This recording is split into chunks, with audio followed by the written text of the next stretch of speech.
It's the 8th UN Global Road Safety Week, and we have been conducting activities all week, and today we are here at the bus stand to look at the issue of unauthorized stops by buses, because especially starting in this bus stand, because the buses are stopping anywhere they like. And we were going to draw up a plan to streamline the things. Also, buses are stopping to pick up passengers and waiting for a long time. So that is another issue that we will be looking at. And after the KTC bus stand, we will be going to other bus stops where they stop unauthorized.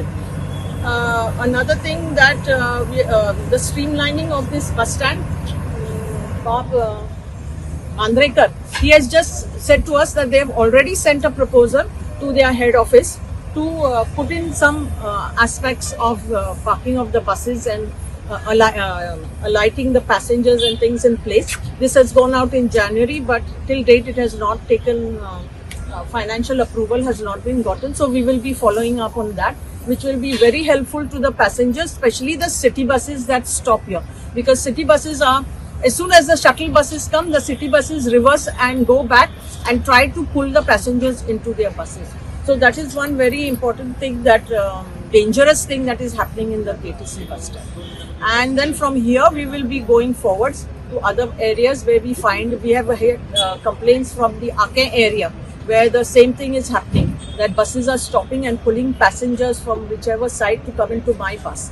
So we'll be going there and having a look at that point. We are also going to stop at this Kolva circle just a little ahead going into Margam, where buses are stopping on that corner. So, go and have a look and see what we can come up with as a recommendation.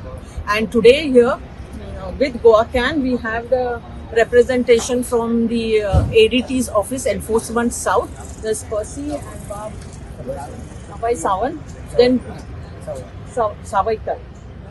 And then we have the traffic police, and we have the KTCL personnel here today.